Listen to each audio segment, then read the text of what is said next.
100 base pair double stranded DNA.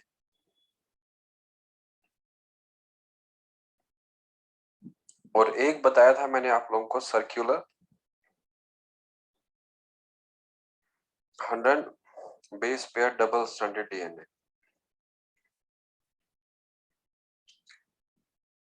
और इसका बताया था मैंने आप लोगों को, या पूरे डीएनए में, या हम लोग लिखेंगे इन ईच स्ट्रैंड, और यहां पे भी हम लिखेंगे इन ईच स्ट्रैंड।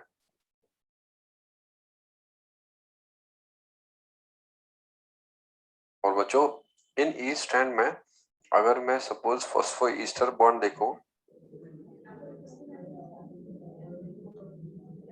और वो बताया था मैंने आप लोगों को लीनियर डीएनए में एक ही होता है, और इसमें बताया था मैंने नहीं होता है, 0 होता है।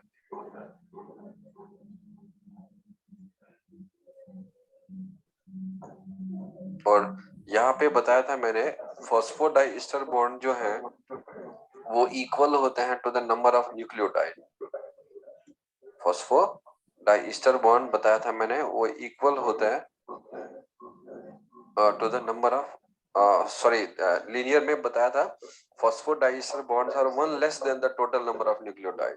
और देखो यहाँ में 100 बेस पेयर है, तो एक में 100 होगा, दूसरे में 100 न्यूक्लियोटाइड होगा। तो अगर 100 न्यूक्लियोटाइड है, फॉस्फोडाइस्टर बॉन्ड एक कम होगा, तो 99। और बताया था मैंने ग्लाइकोसाइडिक बॉन्ड्स जो है जितने न्यूक्लियोटाइड होगा और उतने ही ग्लाइकोसाइडिक बॉन्ड्स होते हैं। तो बच्चों न्यूक्लियोटाइड एक स्ट्रैंड में 100 होंगे और दूसरे में 100 होंगे, तो वो होगा 100 ग्लाइकोसाइडिक बॉन्ड्स। तो अब अगर हम लोग यहाँ पे देखें फॉस्फोडाइस्टर बॉन्ड्स, और इधर में बताया था कि इक्वल होते हैं to the number of nucleotide, तो यहाँ होगा 100 एक स्ट्रैंड में, 100 दूसरे स्ट्रैंड में, तो 100 ही होगा एक स्ट्रैंड में। और फिर बताया था यहाँ में ग्लाइकोसाइडिक बॉन्ड्स, और ग्लाइकोसाइडिक बॉन्ड्स जो है वो बताया था बराबर होता है जितना न्यूक्लियोटाइड होगा 100 होगा। तो ये आप लोगों के लिए क्वेश्चन था, और ये आप लोगों को मैंने होम असाइनमेंट भी दिया था कि इसको करने के लिए।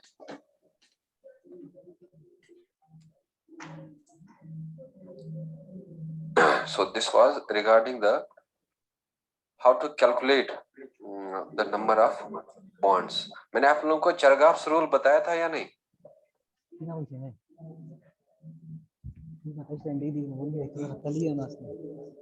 बच्चों चरगाफ्स रूल बताया था मैंने आप लोगों को?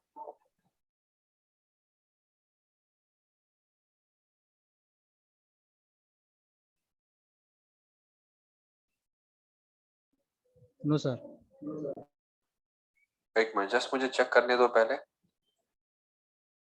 मैं बताया था आप लोगों को या नहीं।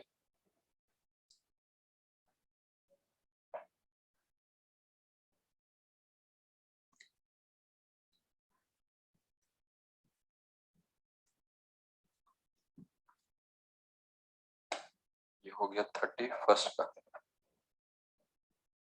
31st section A.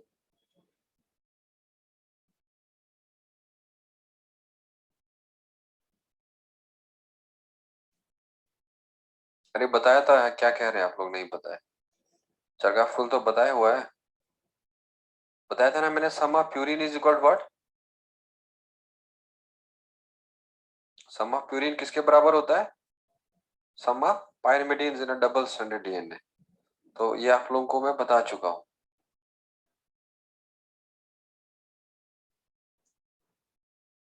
चलो अब आप लोग नेक्स्ट वाला जो है इसके बाद हेडिंग कर लेना बच्चों, डीनेचुरेशन ऑफ डीएनए, या आप लोग हेडिंग कर लेना पहले base ratio.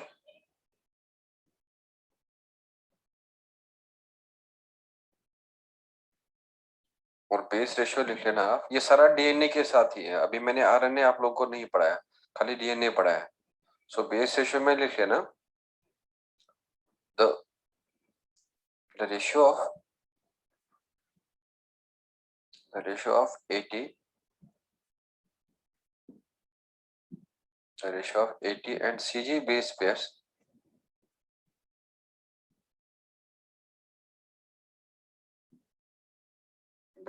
is called as base ratio.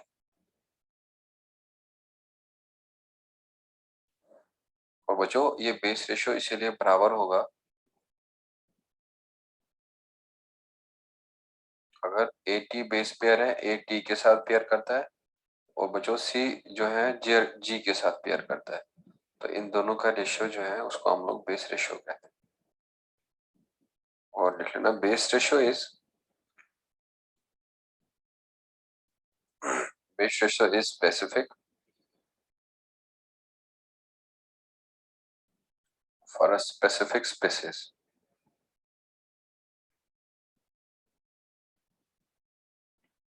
but it is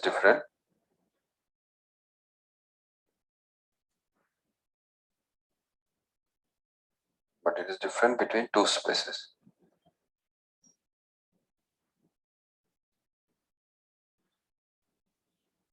अगर हम लोग जो होमो सेपियंस ले, या हम लोग होमो सेपियंस था एक, या हम लेंगे होमो सेपियंस सेपियंस, और बच्चों ये इसका या फोसिलिस है, तो ये इसका बेस रेशियो अलग होगा, इसका बेस रेशियो अलग होगा, तो दो डिफरेंट स्पीसीज का बेस रेशियो सेम नहीं होता है। जैसे मैं आप लोगों को एक और बता दूं, अगर सपोज हम लोग लेंगे टाइगर जो है उसको हम पेंथेरा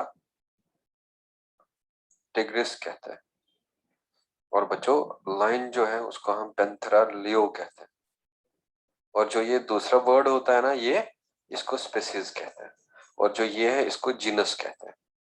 तो अब अगर हम लोग इस टिग्रिस और लियो का देखें तो बेस रेशियो अलग होगा, इसका बेस रेशियो सेम नहीं होगा। लेकिन अगर मैं इसमें देखूं टिग्रिस में, हर किसी का बेस रेशियो फिक्स्ड होगा, लियो में जितने भी लाइन है सबका बेस रेशियो जो है वो फिक्स होगा। तो एक स्पीसीज के अंदर बेस रेशियो सेम होता है, बट दो स्पीसीज के अंदर जो है बेस रेशियो डिफरेंट होता है। So write the next point.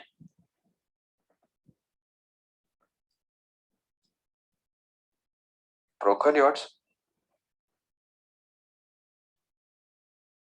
prokaryotes have CG type of DNA.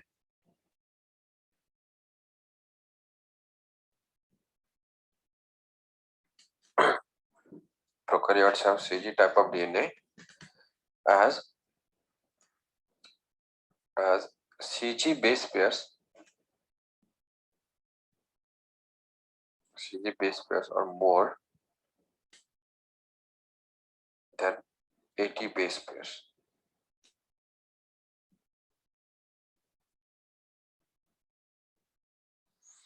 That is base ratio of CG type DNA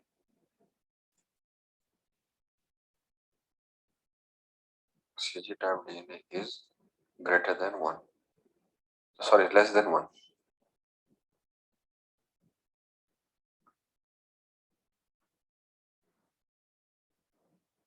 बच्चों जरा इधर देख लो आप, अगर 80 ज्यादा होगा, अगर 80 ज्यादा होगा CG से, क्या रेशियो आएगा ग्रेटर देन 1 या लेस देन 1? अगर 80 होगा ज्यादा CG से, क्या रेशियो होगा ग्रेटर देन 1 या लेस देन 1? अरे अगर वेरी गुड, ग्रेटर देन 1। अगर मैं इधर लिखूं 6 और ये CG होगा 2, तो रेशियो क्या आएगा 3, तो 3 क्या होगा ग्रेटर देन 1। तो अब जरा आप लोग खुद ही बता दो बच्चों, अगर ये डिनोमिनेटर ज्यादा होगा और न्यूमिनेटर कम होगा, क्या रेशियो लेस देन 1 आएगा या ग्रेटर देन 1 आएगा? Less than 1। Less than 1।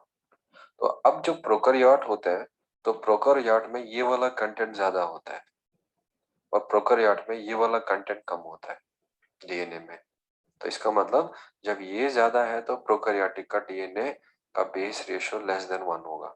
लेकिन जो हम लोग हैं यूकैरियोट्स हैं, यूकैरियोट में 80 ज्यादा होता है एज कम्पेयर टू सीजी। तो इसका मतलब अगर 80 ज्यादा है सीजी से तो रेशियो होगा ग्रेटर देन 1। तो वही मैंने आप लोगों को यहाँ पे लिखा कि prokaryotes have CG type of DNA, अगर सीजी ज्यादा होगा 80 से तो तब जाके फिर रेशियो आएगा ग्रेटर देन 1। तो लिखो इधर में eukaryotes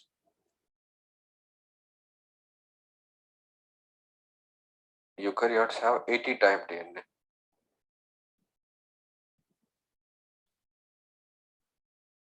Has 80 base pairs. As 80 base pairs are more than CG base pairs. Or that is base ratio of CG, sorry, base pair ratio of 80 type DNA is greater than 1. तो आप लोग अगर समझ आया होगा तो ये क्वेश्चन बिल्कुल आराम से आप लोग कर सकते हैं. सो क्वेश्चन लिख लेना आप. इन human DNA base ratio is equal to, तो बच्चों पहला वाला जो है you will write there 0.9 or second you can write there 0.5 or C you can write there 1.4 and D you can write there 0.7. जरा क्या होगा आंसर इसका?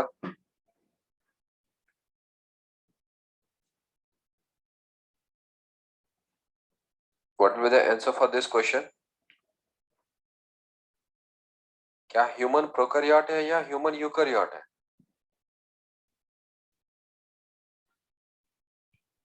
बच्चों ह्यूमन यूकैरियोट है. ठीक है, अब बता दो मुझे क्या होगा ह्यूमन का डीएनए का बेस रेशियो अगर यूकैरियोट है?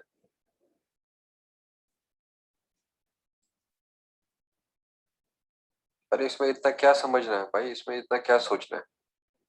1.4. 1.4. अरे यहाँ बताया था ना भाई यूकैरियोट्स हैव 80 टाइप डीएनए और कहा था मैंने बेस रेशियो ग्रेटर देन 1 होगा. तो यहाँ तो ग्रेटर देन 1 तो सी ही है ना खाली.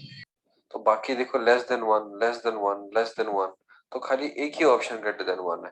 तो इसलिए इसका आंसर जो है वो सी होगा. So this was regarding the base ratio. अब आप लोग नेक्स्ट वाला हेडिंग कर लेना, उसमें DNA denaturation.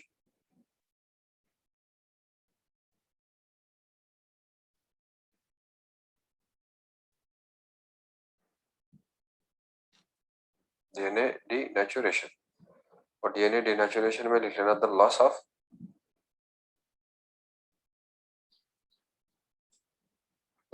double helical, the loss of double helical structure of DNA, the loss of double helical structure of DNA to single stranded structure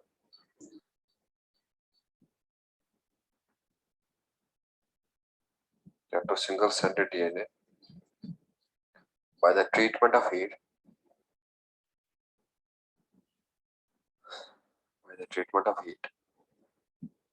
is called as DNA denaturation.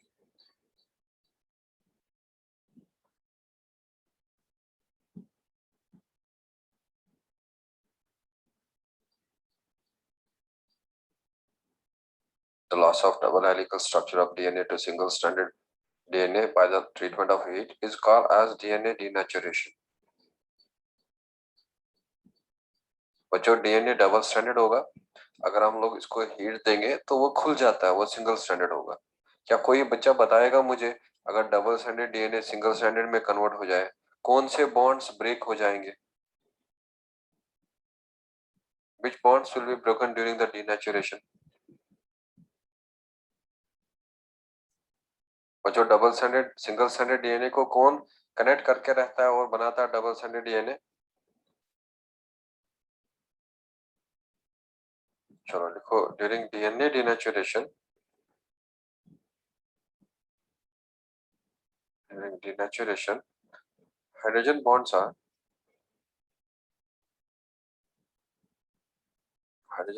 broken in double stranded DNA.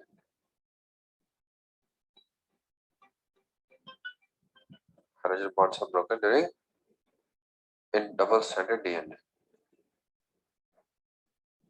तो अब आप लोग next point यहाँ पे लिख लेना कि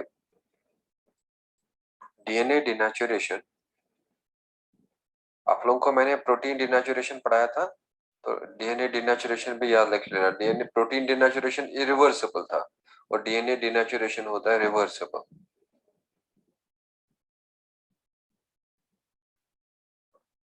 DNA denaturation is reversible and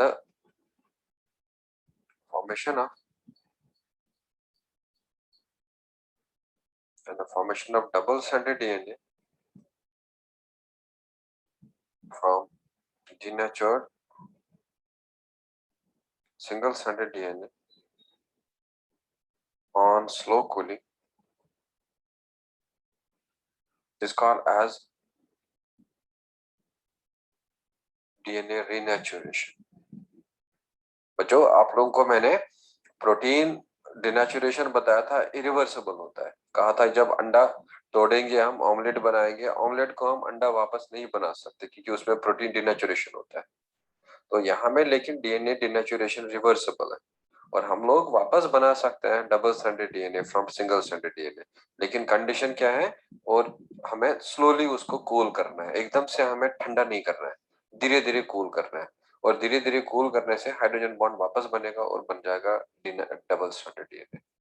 मैं आप लोगों को यहाँ डायग्रामेटिकली दिखाऊंगा। अगर सपोज ये डबल स्ट्रैंडेड डीएनए है और ये डबल स्ट्रैंडेड डीएनए का हाइड्रोजन बॉन्ड है, हाइड्रोजन बॉन्ड्स है, और बच्चों ये हाइड्रोजन बॉन्ड्स जो है, अब मैं क्या कर रहा हूं इस डीएनए पे, मैं यहाँ पे हीट दे रहा हूं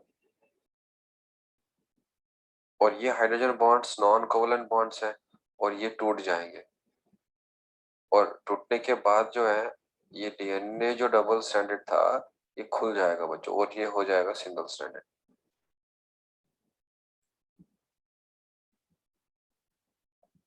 और सिंगल स्ट्रैंडेड डीएनए जब खुल जाएगा तो, लेकिन अगर हम लोग उसको स्लोली कूल करेंगे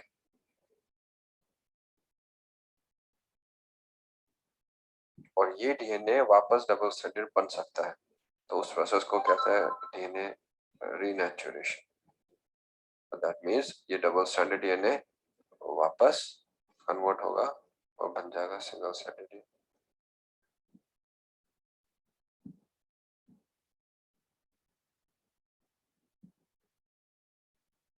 और ये वाला डीएनए जो है इसको हम लोग डबल स्ट्रैंडेड डीएनए कहेंगे और बच्चों इस वाले डीएनए को कहेंगे हम डीनेचर्ड सिंगल स्ट्रैंडेड डीएनए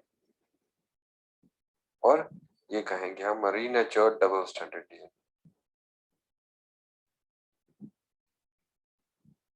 अब देखो यहाँ में हाइड्रोजन बॉन्ड टूटा, अगर ये 5 प्राइम एंड है ये 3 प्राइम होगा और ये 5 प्राइम होगा और बच्चों ये 3 प्राइम होगा, और अगर ये 5 प्राइम होगा ये 3 प्राइम है और ये अगर 5 प्राइम है और ये 3 प्राइम होगा और वापस ये डीएनए जो है बन जाए।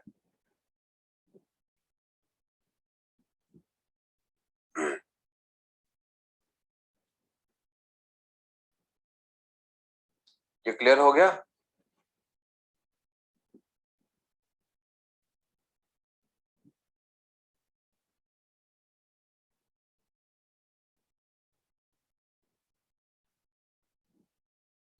अरे आप लोग लेक्चर खत्म होने से पहले ही जाके अभी लेक्चर का 5 मिनट होता है और आप लोग जो ही देखते हैं 1:10 हो गया और आप लोग खुद ही एग्जिट करते हैं, तो इसका मतलब है आप लोग का पढ़ने का शौक ही नहीं है। तो आप लोग तो 1:10 जो ही देखते हैं तो यू पीपल आर एग्जिट, अगर उसके बाद लेक्चर भी चलेगा 2 मिनट 3 मिनट और आप लोग तो खुद ही चले जाते हैं, तो इसका मतलब आप लोगों को कोई पढ़ने का शौक ही नहीं है।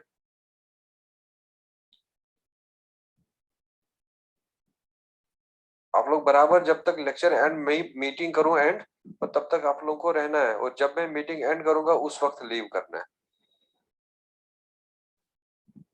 अब देख लो बच्चों, ये हम लोगों को ठंडा बिल्कुल करना पड़ेगा, लेकिन एकदम से हम लोग ठंडा नहीं कर सकते डीएनए को। अगर ये बोतल है और ये बोतल में मैंने डीएनए लिया था और गर्म किया, हॉट किया और वो सिंगल स्ट्रैंडेड हो गया, लेकिन अगर मैं इस गर्म बोतल को ले लूं और ठंडा पानी डाल दूं ऊपर, तो ये रिनेचुरेशन नहीं होगा। तो मैंने उसको साइड में रखना है और अपने आप ही ये स्लोली कूल होना चाहिए और वापस जाके फिर डबल स्ट्रैंडेड डीएनए बन जाएगा। तो उस प्रोसेस को हम लोग कहते हैं renaturation. Should I move to the next slide? Yes, sir. हाँ, तो अब देख लो यहाँ पे लिख लेना the temperature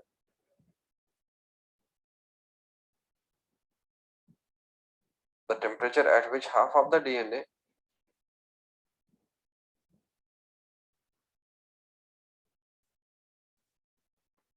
the temperature at which the half of the DNA is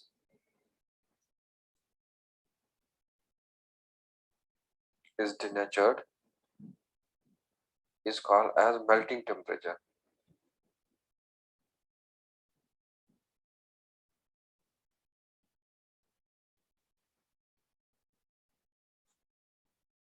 और बच्चों ये मेल्टिंग टेम्परेचर को हम लोग डिनोट करते हैं टीएम से।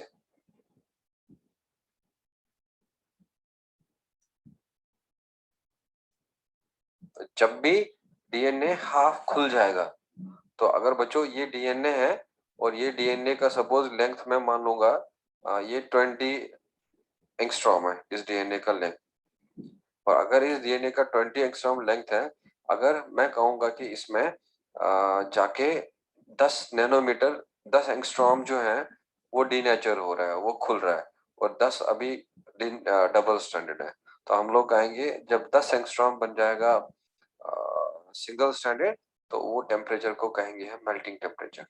तो जब भी डीएनए का हाफ डिनेचुरेशन होगा, तो उस टेम्परेचर को हम मेल्टिंग टेम्परेचर कहेंगे। चलो आप लोग बता दो मुझे, क्या सीजी टाइप डीएनए का मेल्टिंग टेम्परेचर ज्यादा होगा या एटी टाइप डीएनए का मेल्टिंग टेम्परेचर ज्यादा होगा? CD type DNA has less melting temperature या मोर मेल्टिंग टेम्परेचर?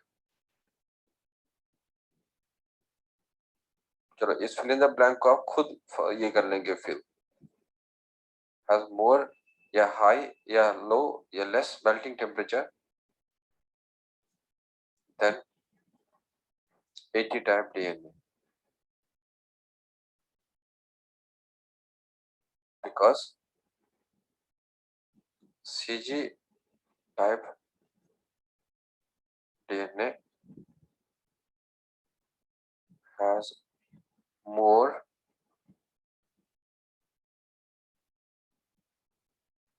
Dash bonds.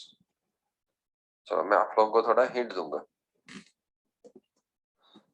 अब बता दो मुझे, क्या होगा, लेस मेल्टिंग टेम्परेचर होगा या ज्यादा मेल्टिंग टेम्परेचर होगा सीजी टाइप डीएनए का?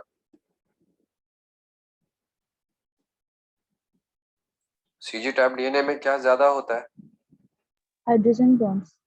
Very good, hydrogen bonds.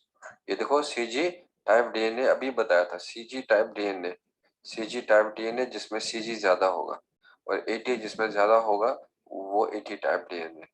तो अब आपको पता है कि जो सी जो है वो पेयर करता है जी से बाय 3 हाइड्रोजन बॉन्ड्स, और ए पेयर करता है टी से बाय 2 हाइड्रोजन बॉन्ड। तो इसीलिए आपको याद रखना है CG type DNA has more melting temperature than AT type, because CG DNA has more hydrogen bonds. और यहाँ में अगर ए होगा, यहाँ में टी होगा, अगर यहाँ सी होगा तो यहाँ जी होगा, और अगर यहाँ जी होगा यहाँ सी होगा, और अगर यहाँ टी होगा तो यहाँ ए होगा, और अगर यहाँ सी होगा यहाँ जी होगा। अब बता दो बच्चों, कौन सा, क्या ये सीजी टाइप डीएनए है या ये यहाँ में eighty type DNA? Is this CG type DNA here या एटी टाइप डीएनए?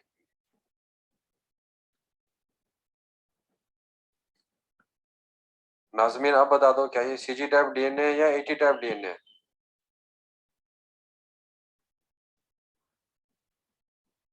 अरे इतना सिंपल है।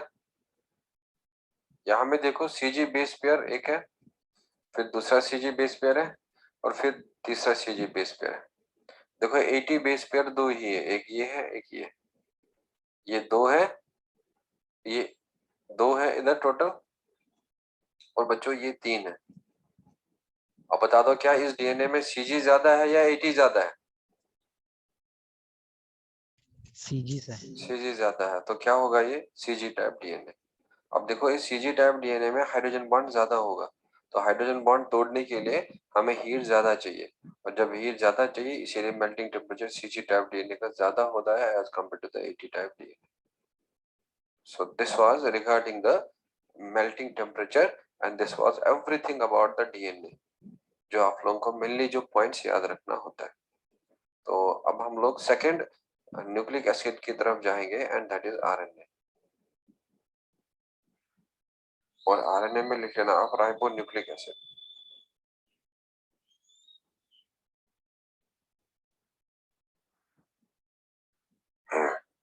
राइबो न्यूक्लिक एसिड, सो इसमें लिख लेना it is polyribonnucleotide. It is polyribonnucleotide in which ribonucleotides are connected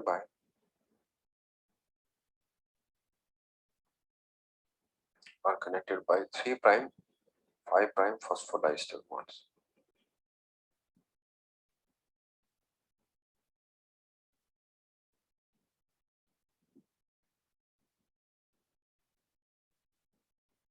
It is polyribonnucleotide in which ribonucleotides are connected by 3 prime 5 prime phosphodiester bonds. तो जो मैंने DNA में सिखाया था आप लोगों को, और वो आप लोगों को यहाँ पे भी याद रखना है आरएनए में भी। तो लेकिन डीएनए में शुगर था डीऑक्सीराइबोस और यहाँ में शुगर होगा राइबोस शुगर। तो बाकी 3 प्राइम 5 प्राइम के साथ अटैच करेगा और बनाएगा फॉस्फोडाइस, और इसीलिए मैंने डीएनए में लिखाया था पॉलीडीऑक्सीराइबोन्यूक्लियोटाइड, लेकिन यहाँ लिखा है पॉलीराइबोन्यूक्लियोटाइड।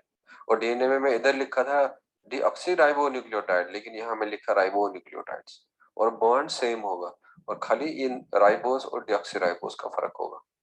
तो लिखो next point, RNA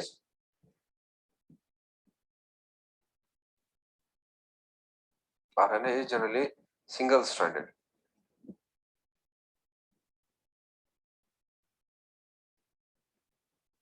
But sometimes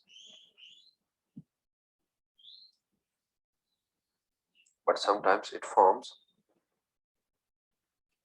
double stranded structure.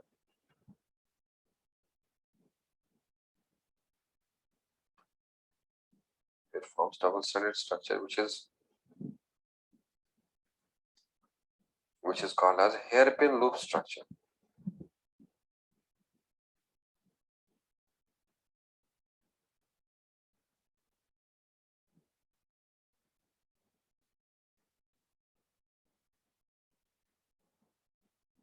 तो बच्चों ज्यादातर इसका सिंगल स्ट्रैंडेड ही होता है।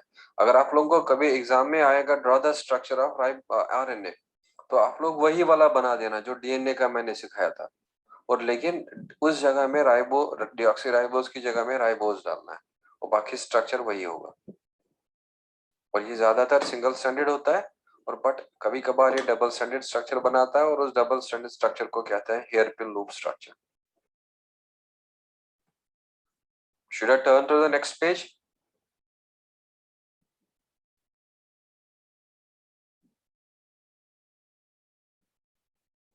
चलो अब नेक्स्ट पॉइंट आप लोग लिख लेना इसमें, in double standard RNA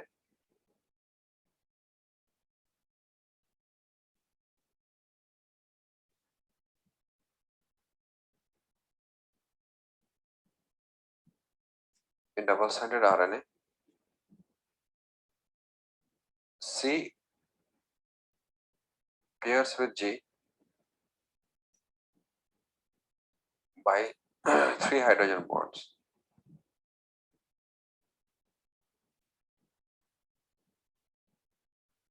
And A pairs with U by 2 hydrogen bonds. लेकिन आप लोगों ने डीएनए के अंदर देखा था कि ए ने पेयर किया था टी के साथ, और लेकिन यहाँ में ए पेयर करता है यू के साथ, बिकॉज आरएनए में टी नहीं होता है, आरएनए में टी की जगह में यू होता है। तो अब देख लो बच्चों, अगर मैं यहाँ में ये एक आरएनए का स्ट्रैंड बना दूं और ये एक सिंगल स्ट्रैंडेड आरएनए, और ये single stranded RNA double strand बना सकता है, मैं कहूंगा इसमें 5 डैश एंड है ये, और मैं कहूंगा इसमें 3 डैश एंड है। Now I will tell you कि यहाँ में सपोज ए होगा और मान ले हम इधर में यू होगा, और अगर इधर में सी होगा और इधर में हम कंसिडर करेंगे जी होगा, तो यहाँ में अगर यू होगा और यहाँ में ए होगा, if this is g here and it will be c here, and if this is g here it will be again c here, और अगर ये यहाँ में सपोज u है और बच्चों ये यहाँ में a, अब मैं कंसिडर कर रहा हूँ कि इसमें यहाँ में a है, a है, a है, a है, और इसमें यहाँ c है, c है, c है, c। अब देख लो यहाँ पे ये जो डीएनए यहाँ पे बना, ये ना बेस पेयरिंग करेगा, ये सॉरी आरएनए जो बना ये बेस पेयरिंग करेगा, और ये आरएनए जो है इधर सिंगल स्ट्रैंडेड आरएनए। और बच्चों यहाँ में यही जो है देखो यहाँ बेस पेयरिंग करेगा और स्ट्रक्चर कुछ ऐसे बनेगा। The structure will be like this, और कई जगह में ये ऐसे रहेगा और कहीं में ऐसे हो जाएगा। अब देख लो आप, ये इसका 5 प्राइम एंड है और ये इसका 3 प्राइम एंड है, और ये देखो इधर में आप लोगों को बताया था मैंने ए था। अब देख लो बच्चों इधर में सी था, इधर में यू था, इधर में जी था, फिर जी था, और फिर यू था। अब देखो इस ए ने इसके साथ पेयर किया है यू के साथ, तो यहाँ में यू था और यहाँ में जी था और यहाँ में ए था और यहाँ में सी था और यहाँ में सी था, और बच्चों यहाँ में ए है।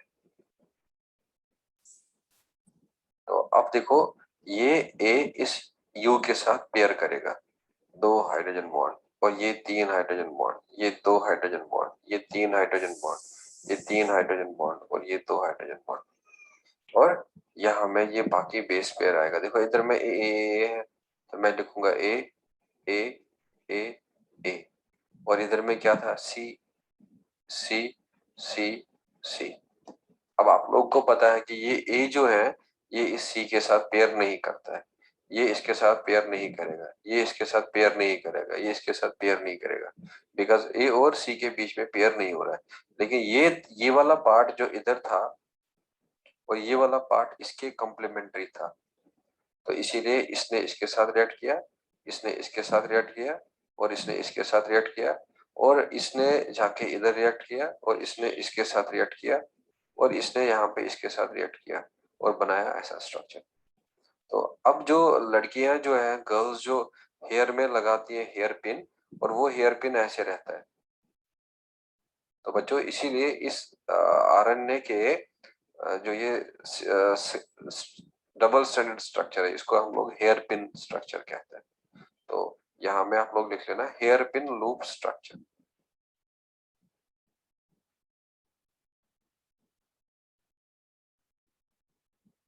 और अब ये हेयर पिन लूप स्ट्रक्चर जो है ये यहाँ में डबल स्टैंडर्ड आरएनए बना, और लेकिन ये वाला लूप बना, तो ये लूप के बीच में हाइड्रोजन बॉन्डिंग नहीं है। सो आपको मैं ऐसे दिखा दो, अगर सपोज मेरे हैंड में सपोज ये वायर है बच्चों, ये वाला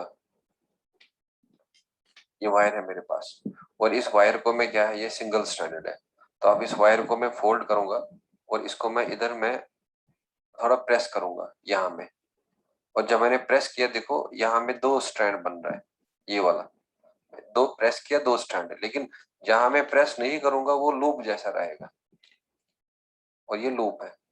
तो इस लूप में हाइड्रोजन बॉन्डिंग नहीं हो रहा है, और लेकिन जो ये वाला पार्ट है जहां मैंने प्रेस करके रखा है और वो बन रहा है डबल स्टैंडर्ड, और लेकिन जहां में कॉम्प्लीमेंट्री बेस पेयरिंग नहीं हो रहा है और वो लूप जैसा रह रहा है, तो इसीलिए इस स्ट्रक्चर को हम लोग कहते हैं hair pin loop structure. Is this clear?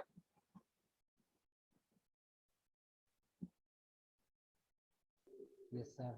हाँ, तो अब आप लोग इसके बाद हेडिंग कर लेना types of RNA.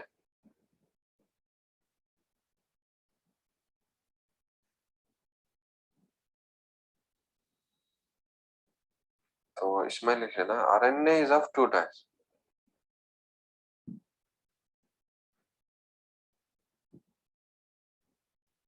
RNA is of two types, that is, तो मैं आप लोगों को थोड़ा एक क्लासिफिकेशन बता दूंगा, इसके बाद में आप लोगों को उसका एक्सप्लेनेशन दूंगा। तो आरएनए जो है एक जेनेटिक आरएनए होता है, और बच्चों एक आरएनए नॉन जेनेटिक आरएनए।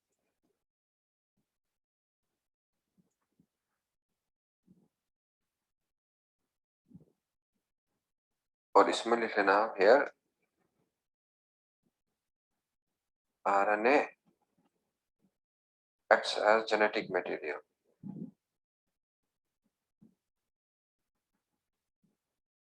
तो बच्चों इधर में लिख लेना आरएनए जो है वो और फंक्शंस परफॉर्म करता है, जेनेटिक मटेरियल फंक्शन नहीं करता। हियर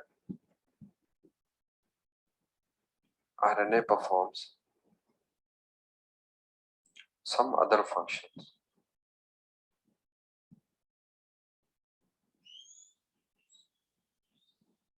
और इसमें अगर आप लोगों को याद होगा, मैंने आप लोगों को दो वायरस का नाम बताया था।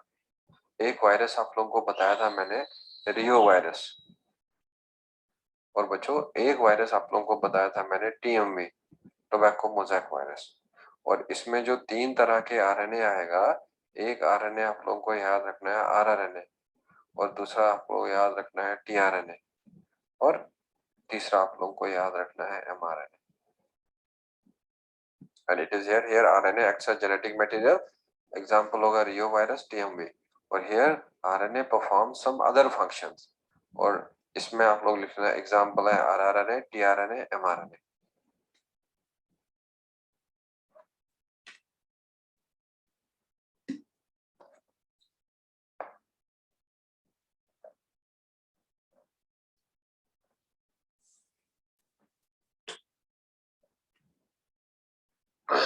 डन हो गया ये बच्चों? Yes, sir. हाँ, तो अब हमें इसमें से जो मेन तीन पढ़ना है वो आरआरएनए है, टीआरएनए है और एमआरएनए। तो इसके बारे में आप लोगों को नॉलेज होना चाहिए। तो इसीलिए आप लोग पहला वाला हेडिंग कर लेना उधर में, और लिख लेना आरआरएनए। और इस आरआरएनए का फुल फॉर्म होता है ribosomal RNA.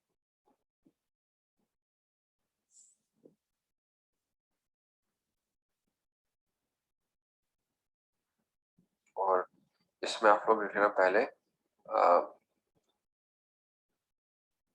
It is present in ribosomes. It is present in ribosomes, thus helps in translation। और बच्चों ट्रांसलेशन को हम लोग कहते हैं प्रोटीन सिंथेसिस। आप लोगों ने नाइन्थ जब क्लास में पढ़ा होगा, और टीचर ने आप लोगों को बड़ा सिंपल तरीके से बोला होगा कि राइबोसोम और प्रोटीन फैक्ट्रीज, और ये प्रोटीन बनाता है, और ये राइबोसोम खुद बना होता है आरआरएनए का। तो इसीलिए इसका नाम देते हैं हम राइबोसोमल आरएनए, और इसीलिए ये आरएनए हेल्प करेगा प्रोटीन सिंथेसिस में। सो इसमें लिखना it is most abundant,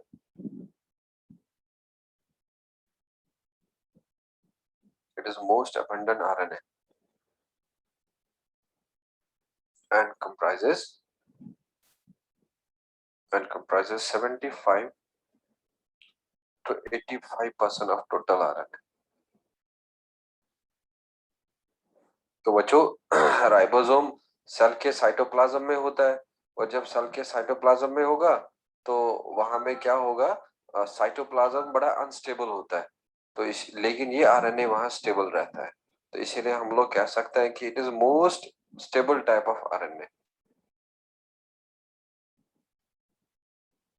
is most stable type of RNA. और न्यूक्लियस के अंदर एक स्फेरिकल स्ट्रक्चर होता है, उसको हम न्यूक्लियोलस कहते हैं, और वहां में सिंथेसाइज होता है। So it is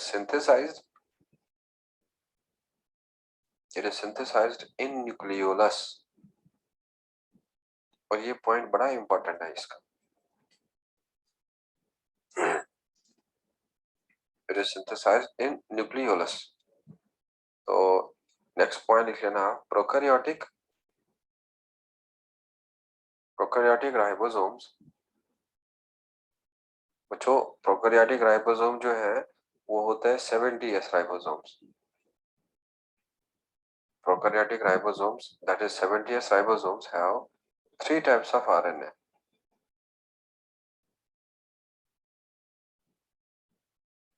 Have three types of rRNA. और यहाँ पे लिख लेना eukaryotic ribosomes,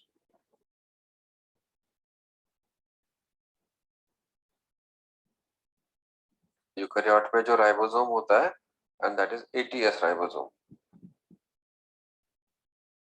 ATS ribosomes have four types of rRNA.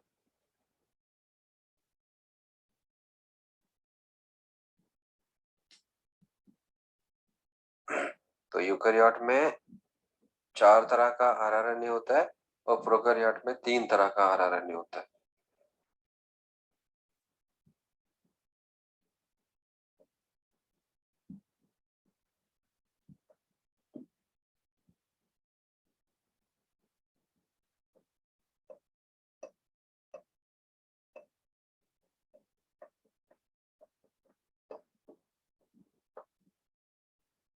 Are you done with this?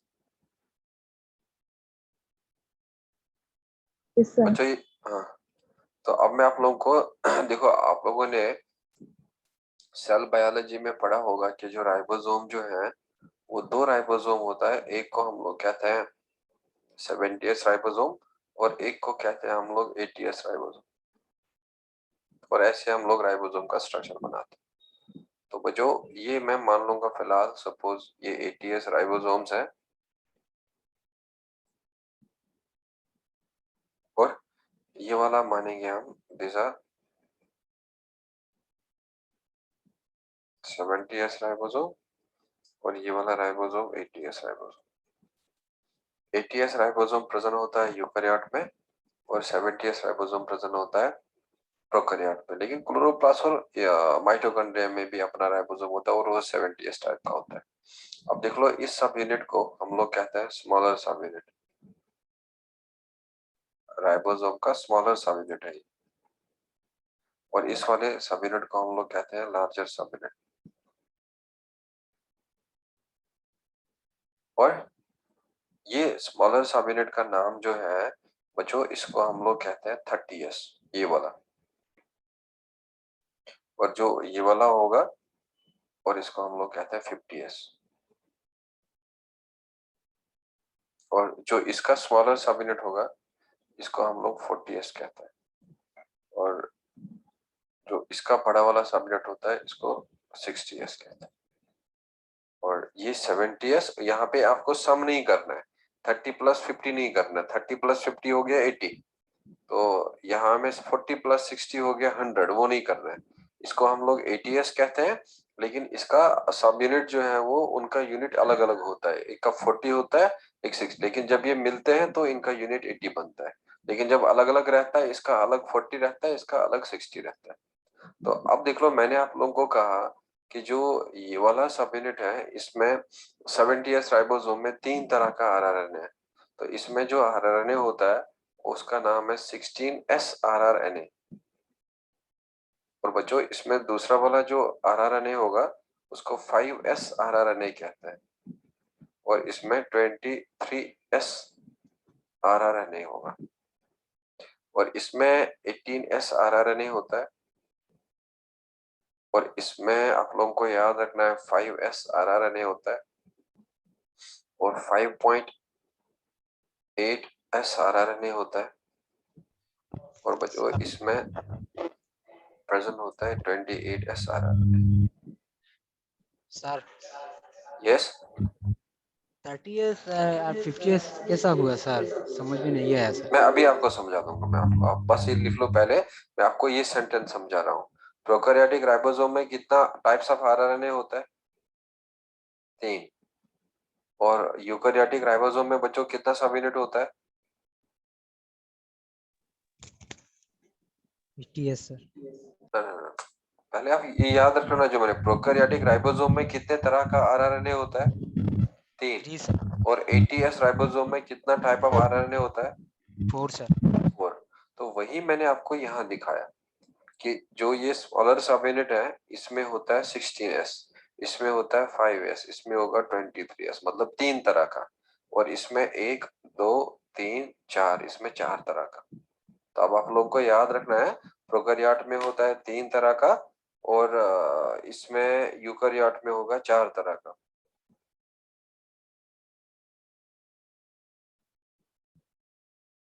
Clear? Yes sir.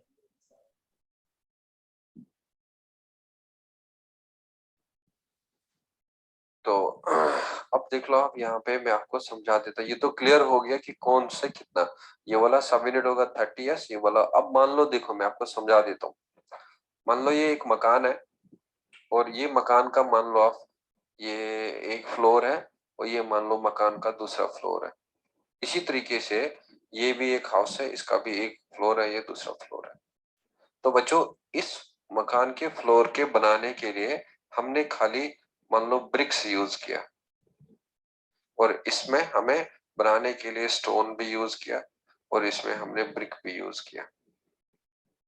और यहाँ पे हमने मकान बनाने के लिए खाली ब्रिक्स यूज किया, ऊपर वाला फ्लोर।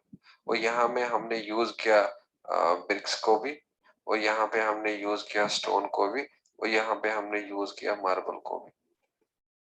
तो अब जो ये मैं आपको आरआरएनए बता रहा था, तो अब आपको पता चला कि ये आरआरएनए एक ही साइज का नहीं होता है, और ये अलग अलग साइज का है। और वही अलग अलग साइज का आरएनए जमा होता जाएगा, बनाएगा राइबोसोम का स्मॉलर सब यूनिट, और बनाएगा लार्जर सब यूनिट। और फिर वो लार्जर सब यूनिट स्मॉलर सब यूनिट जमा होंगे और बनाएंगे राइबोसोम का। तो ये इनका वेरिएबल साइज है। तो अब आप लोग यहाँ पे लिख लेना कि ये जो S है व्हाट इट इज। तो S लिख लेना आप इसमें। इसको हम लोग सेडिमेंटेशन कोफिशिएंट कहते हैं।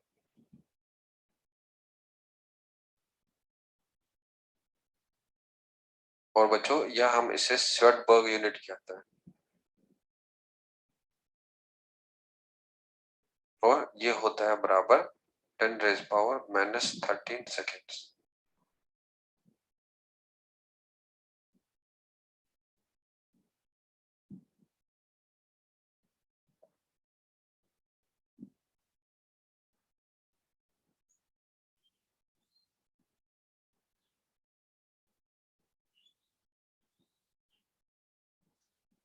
सो यहाँ पे आप लोग लिख लेना, सेंट्रिफ्यूगेशन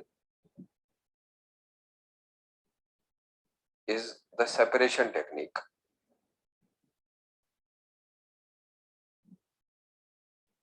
Centrifugation is the separation technique that involves sedimentation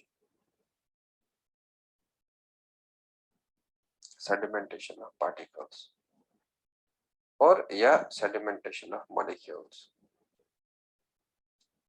चलो, अब मैं आप लोगों को, मुझे सेंट्रिफ्यूगेशन पढ़ाना नहीं है, मैं आपको ये बताना है कि 30 + 50 क्यों नहीं 80 हुआ, क्यों 70 हुआ, और 40 + 60 क्यों 100 नहीं हुआ, क्यों ये 80 है। मैं इसको अब आपको थोड़ा सा हल्का सा बेसिक समझा दिया, तो आप लोगों को अभी इजीली समझ आएगा। अब देख लो बच्चों, ये बोतल है मेरे हाथ में, और इस बोतल का जो ये ढक्कन है ना, ये आप लोग कंसिडर कर लो ये स्मॉलर सब यूनिट है। और ये बड़ा वाला जो पार्ट है बोतल का, इसको कंसिडर कर लो कि ये लार्जर सब यूनिट है। तो राइबोसोम का काम होता है प्रोटीन बनाना। तो जब मैं जिस रूम में अभी बैठा हूं, और मान लो कि वो रूम एक सेल है जिस रूम में मैं बैठा हूं, और उस सेल के अंदर ये राइबोसोम है, प्रोटीन फैक्ट्री है। तो बच्चों, जब सेल के अंदर प्रोटीन सिंथेसिस नहीं होता है, तो ये दोनों अलग अलग होते हैं। मैं रिपीट करूंगा, जब सेल के अंदर प्रोटीन सिंथेसिस नहीं होता है, तो राइबोसोम का जो ये स्मॉलर सब यूनिट और लार्जर सब यूनिट है, ये अलग अलग रहता है। अब आप लोग ही बता दो अपने ही दिमाग से, अगर मैं ये सेल जिसमें प्रोटीन सिंथेसिस नहीं हो रहा होगा, मैं राइबोसोम को निकालना चाहूं, उस सेल से अलग करना चाहूं, बच्चों, क्या राइबोसोम इकट्ठे निकलेगा, या राइबोसोम का सब यूनिट छोटा वाला अलग मिलेगा मुझे, बड़ा वाला अलग मिलेगा?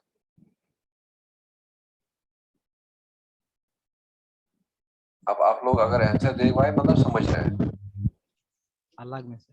अलग निकलेगा, क्योंकि जब सेल के अंदर प्रोटीन सिंथेसिस हो ही नहीं रहा है तो ये अलग अलग बैठे हुए हैं। अगर मैं इनको निकालूं सेल से तो ये जाके अलग अलग निकलेंगे। और जो ये छोटा वाला सबयूनिट है ना, इसको लगता है 30 × 10⁻⁻13 सेडिमेंट होने में। सेडिमेंट में समझा दूंगा। अगर मैं सपोज ये बोतल है, इसमें पानी है और मैंने इसमें सपोज पार्टिकल्स लाए, या मैंने एप्पल का टुकड़ा बनाया और एक एप्पल का टुकड़ा मैंने बड़ा बनाया, एक छोटा बनाया, और या मैंने कोई मास वाला चीज लाया जो जिसको बायोन्सी नहीं मिलेगा और जो जल्दी सेटल होगा। मैंने 3 तरह के पार्टिकल्स लाए और पार्टिकल्स मैंने लाए, एक का साइज ज्यादा है, एक का साइज कम है, एक का साइज और कम है। तो मैंने वो बोतल के अंदर डाला। अब मैं इस बोतल को ऐसे घुमा रहा हूँ, रोटेट कर रहा हूँ।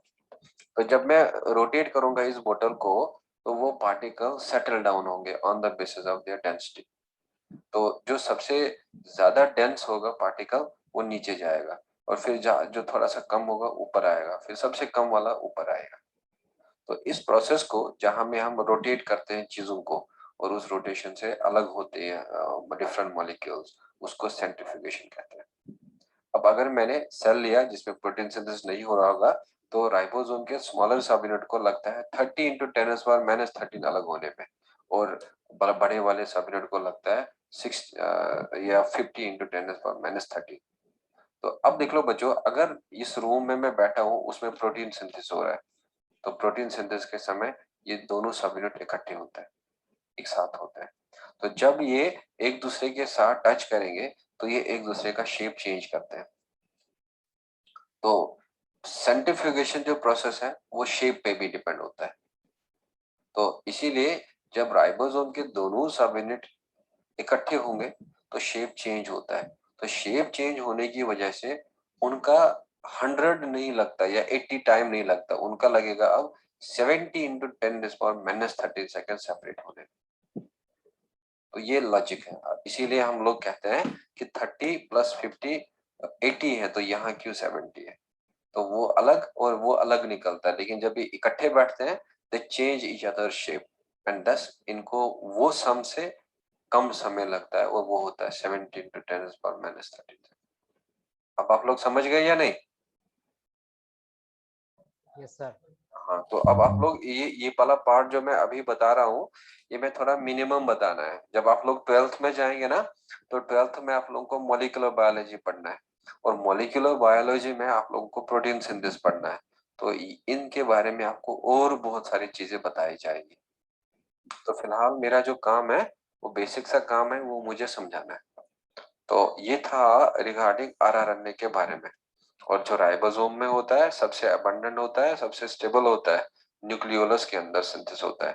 प्रोकैरियोट के अंदर 3 तरह का, यूकैरियोट के अंदर 4 तरह का, और वो साइज ये है 16, 5, 23, और यहाँ होता है 18, 5, 5.8, 28। और ये था regarding what we call as the rRNA. तो बच्चों अब आप लोग सेकेंड वाला जो लिख लेना, और that you will write about the tRNA. और टीआरएनए को हम लोग कहेंगे transfer RNA.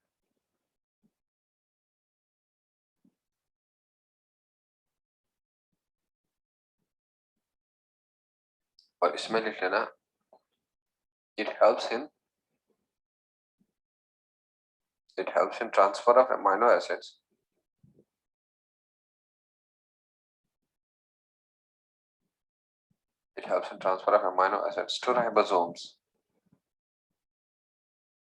to ribosomes for protein synthesis.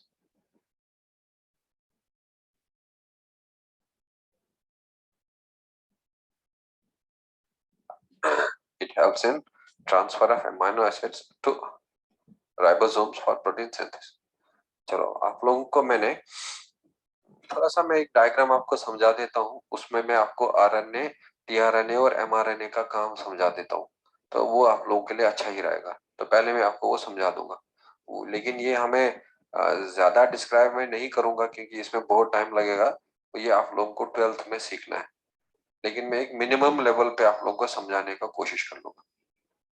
देखो बच्चों, यहाँ पे ये मैं एक सेल बनाऊंगा और इस सेल में मैंने ये न्यूक्लियस बनाया, तो ये मैं मान लूंगा दिस इज द सेल है, और बच्चों ये सेल का साइटोप्लाज्म है और ये सेल का न्यूक्लियस है। और इस सेल के अंदर यू पीपल नो कि डीएनए होता है, क्रोमोसोम होता है। तो बच्चों ये डीएनए, और ये डीएनए से अब बनेगा एमआरएनए, जो मैं आपको आगे पढ़ाने वाला हूं। और बच्चों ये यहाँ में एमआरएनए बना, और ये एमआरएनए का मानेंगे 5' एंड और ये मानेंगे 3' एंड। तो now this is mRNA here है, उसको मैसेंजर आरएनए कहते हैं, और इस प्रोसेस को हम लोग ट्रांसक्रिप्शन कहते हैं।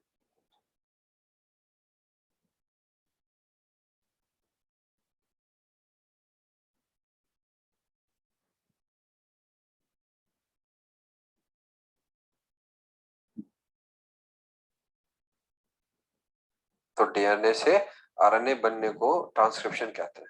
तो बच्चों अब यहाँ में ये राइबोसोम बैठा है, और ये राइबोसोम का स्मॉलर सब यूनिट, ये अलग होता है लार्जर सब यूनिट से। तो अब देखो ये जो आरएनए बना इधर, ये डीएनए से मैसेज लाता है, और ये मैसेज को लाएगा और पहुंचा देगा राइबोसोम के पास, और ये राइबोसोम के साथ बाइंड होता है। ये यहाँ पे राइबोसोम के साथ बाइंड हुआ, तो ये मैं कहूंगा कि सपोज ये 5' एंड है, और ये मैं कहूंगा 3' एंड। और जो ही राइबोसोम के स्मॉलर सब यूनिट के साथ ये मैसेज आया डीएनए से और ये बाइंड हुआ, तो ये यहाँ पे लार्जर सब यूनिट था, अलग रह रहा था, तो ये लार्जर सब यूनिट आएगा और ये यहाँ पे बाइंड होगा, ये एसोसिएशन करेगा।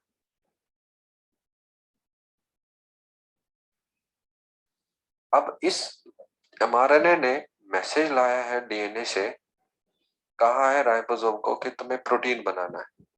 तो लेकिन बच्चों प्रोटीन बनाने के लिए हमें चाहिए अमीनो एसिड्स, और एक और आरएनए होता है जिसको कहते हैं टीआरएनए, और उस टीआरएनए का स्ट्रक्चर कुछ इस तरह से होता है।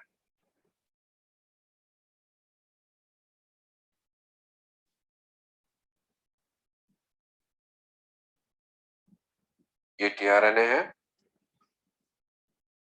और ये टीआरएनए का स्ट्रक्चर इस तरह से होता है। और बच्चों ये टीआरएनए अब अमीनो एसिड को खींच के ले आता है।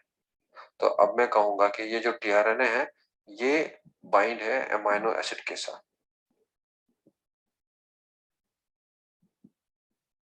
इसका अटैचमेंट जो है वो अमीनो एसिड के साथ है, और ये मैं यहाँ पे लिखूंगा अमीनो एसिड।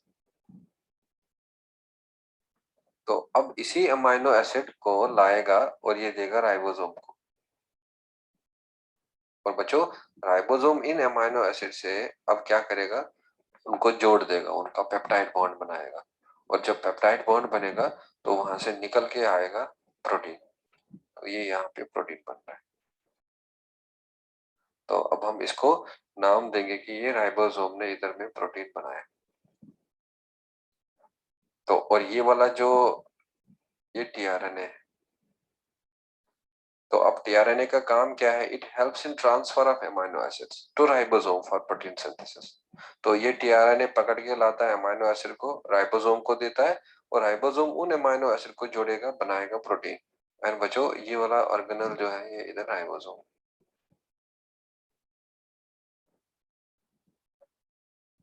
क्या आप लोगों को ये कहानी समझ आया? Yes sir. हाँ, तो आरआरएनए का काम होता है राइबोसोम को बनाना, एमआरएनए का काम होता है डीएनए से मैसेज लाना, और टीआरएनए का काम है उस मैसेज को पढ़ना और फिर अमीनो एसिड को लाना और इसको दे देना राइबोसोम को, और ताकि राइबोसोम प्रोटीन बनाए। मैं आप लोगों को एक और कहानी सुनाऊंगा, उस कहानी से आप लोगों को थोड़ा सा और समझ आएगा। अब देख लो बच्चों, ये सेल मान लो आप, कंसिडर दिस सेल, ये मानेंगे हम कि ये दुबई है, इस सेल को हम कंसिडर करेंगे ये दुबई।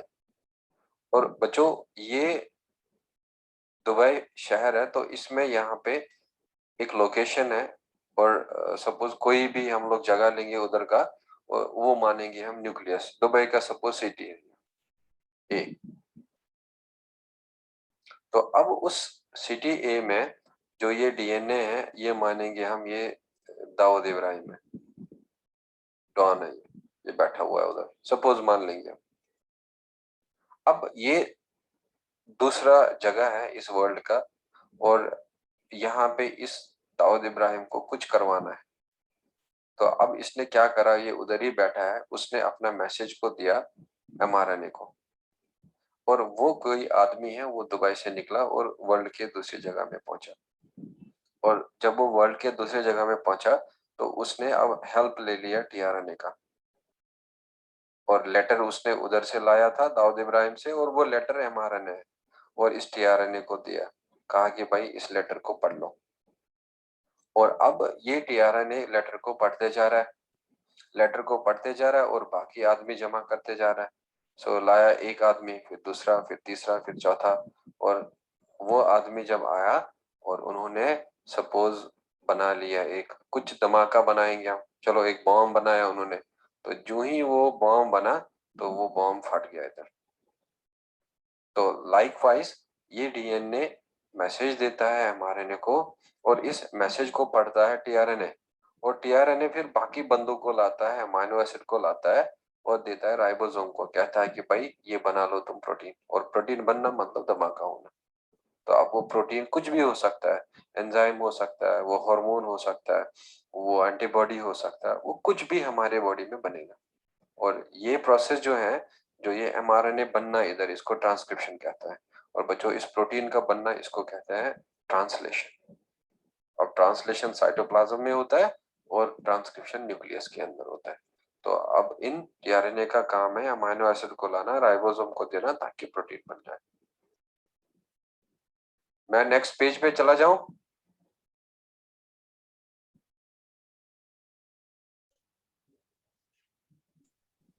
चलो अब लिख लो आप नेक्स्ट पेज, यहाँ पे लिखो it is second abandon,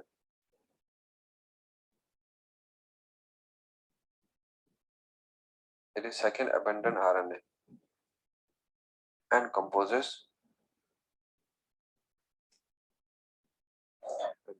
10 to 15%.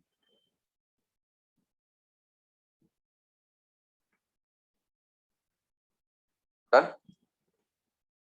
और बच्चों ये होता है soluble RNA. It is also called as soluble RNA. और soluble RNA जो है वो लिख लेना इसमें आप लोग, इसीलिए इसको sRNA भी कहते हैं। अब अगर आप लोगों से पूछा जाए which is siRNA,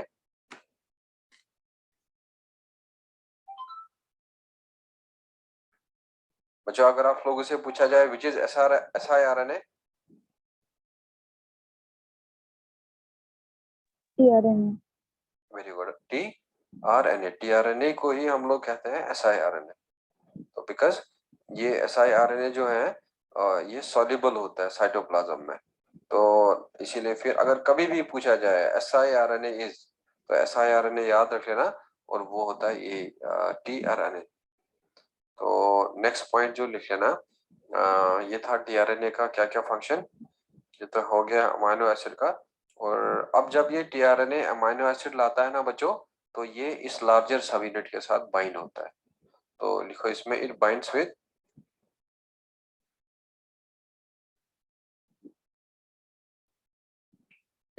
larger subunit of ribosomes.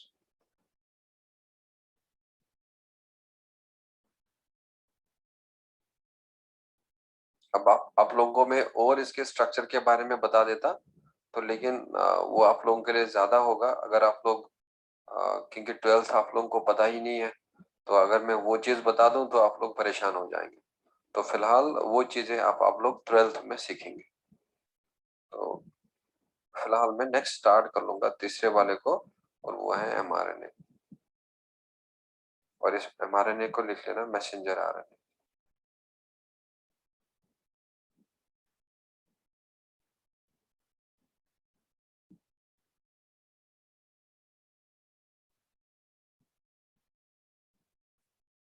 और मैसेंजर आरएनए में लिख लेना इट कैरीज मैसेज या इट कैरीज इंफॉर्मेशन, और या हम लोग लिखेंगे मैसेज भी फ्रॉम न्यूक्लियस, और अगर एग्जैक्टली लिखेंगे तो डीएनए न्यूक्लियस के अंदर होता है। It carries information and message from DNA, तो अगर लोकेशन लिखेंगे तो बच्चों साइटोप्लाज्म, और अगर ऑर्गेनल लिखेंगे तो राइबोसोम। इट कैरीज इंफॉर्मेशन या मैसेज फ्रॉम न्यूक्लियस या DNA to ribosome for protein synthesis. अब देख लो आप इधर, ये यहाँ में आया न्यूक्लियस से, डीएनए से बना और मैसेज लाया राइबोसोम में, लेकिन जो राइबोसोम साइटोप्लाज्म में था ताकि प्रोटीन बन जाए, और इसीलिए इसको मैसेंजर आरएनए कहते हैं। So it composes 1 to 5% of total RNA. It composes 1 to 5% of total RNA. Done?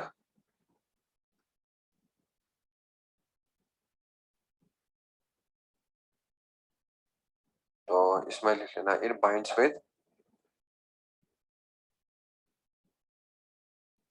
it binds with smaller subunit of ribosome.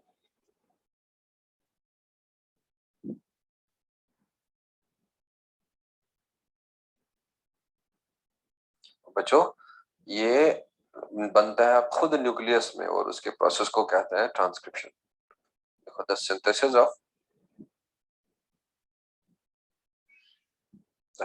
of mRNA or tRNA in nucleus is called as transcription. बता दो translation क्या होता है? What is translation?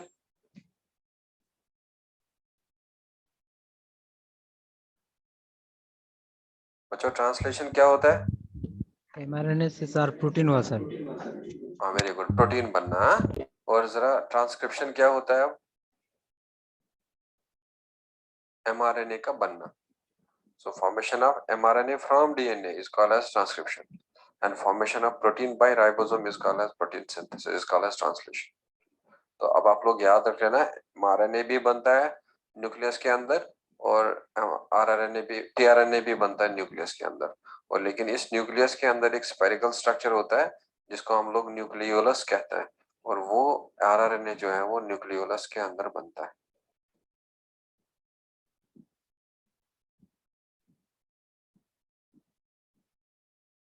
Are you done with this?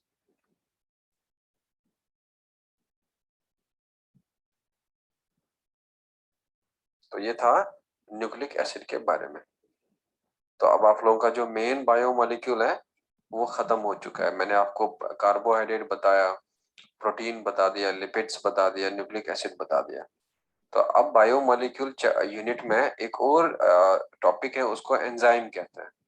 वो मान लो कि biomolecule का application है, लेकिन वो ज्यादातर आप लोगों का इन्वॉल्व होगा ह्यूमन फिजियोलॉजी में, प्लांट फिजियोलॉजी में, मोलिकुलर बायोलॉजी में। तो फिलहाल मैं वो यूनिट आज नहीं स्टार्ट करता हूँ। आज मैं आप लोगों को ये न्यूक्लिक एसिड का एंड है, इसको आप रिवाइज करते रहना। तो आज मैं आपको 10 मिनट पहले ही छोड़ देता हूँ। किसी बच्चे का कोई डाउट है?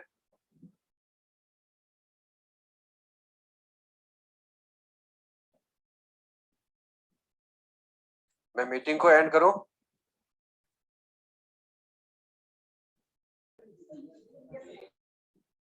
चलो take care. Thank you sir.